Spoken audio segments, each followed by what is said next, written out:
Hey, Mike. Hi.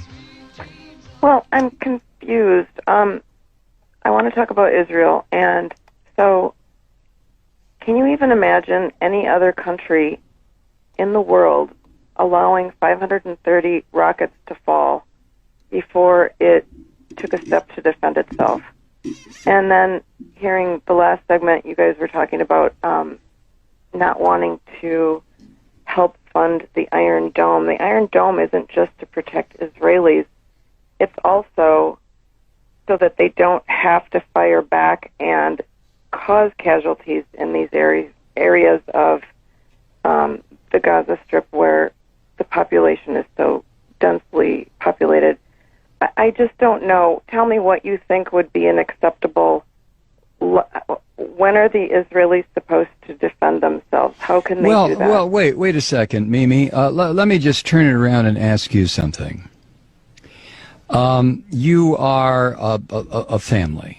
You have lived in St. Paul, Minnesota for your family and your antecedents for probably, let's say, 100 years. And all of a sudden, I show up on your doorstep, literally on your doorstep.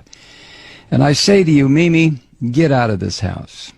This is my house. Let me tell you why it's my house. It's my house because my religion says it's my house. Now get out. Now, I happen to be standing on your doorstep with a gun pointed at your head and at Wait, your... who are you? No. Hold on. No. I listen to you. You listen to me. I don't know which side you're talking for, but okay. All right, Mimi, I'm going to put you on hold so you can go ahead and interrupt if you want to. But I'm standing on your front porch, and I order you and your family out of your house. And I tell you that it's my house, not your house. And the reason it's my house and my block and my neighborhood is because my religious belief says it's mine. And you sit there and you say, well, no. What are you talking about? We've been here 100 years. I'm sorry. Get out, Mimi.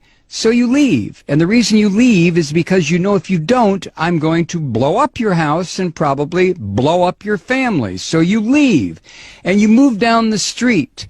And for the next 60 years, you sit there and you get very, very angry because I came into your house and told you to get out. So what you do, Mimi, you decide, well, I know what I'll do. I'm going to start throwing rocks at what used to be my house, and it'll break the windows. That'll make that damn Malloy move. So you start throwing rocks. And then I come outside and I say, Mimi, were you throwing rocks? And you look at me rather sheepishly, and that's when I level an RPG at you and your family and your house, and I pull the trigger, and all of a sudden, whoosh, you're all gone.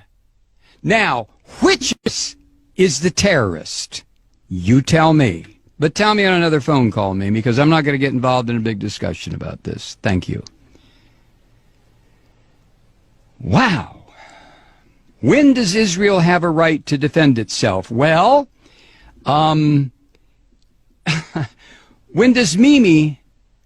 do I have a right to defend myself? I came in and took Mimi's house. So if Mimi attacks me, who's going to say, well, Malloy, you have a right to defend yourself because Mimi's attacking you? And somebody else will say, yeah, but you took Mimi's house. Yeah, but, you know, possession is 9/10 of the law. Nah, possession is 99.9% of the law. And besides, God gave me this land.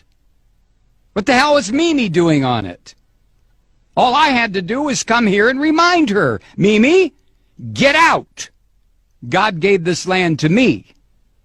Now, if Mimi doesn't like that, she can go live in the little ghettoized area that I've set up for her near the Mississippi River in St. Paul, where there's bad electricity, bad water, the fish are no good to eat, and Mimi can stay there until hell freezes over. Or Mimi can throw rocks at my house. Used to be her house. In which case, I will level a couple of grenades at her. So the question, Mimi, is not, when do I have a right to defend myself? I stole your house. I stole your neighborhood. I stole your friend's house. I stole your friend's house. I stole the corner grocery store. I took it all. When do I have a right to defend myself? You have to be kidding. You have to be kidding. Let me recommend a book for you, Mimi. It was written by Rabbi Meir Kahana. The title is They Must Go. Read it and call me back.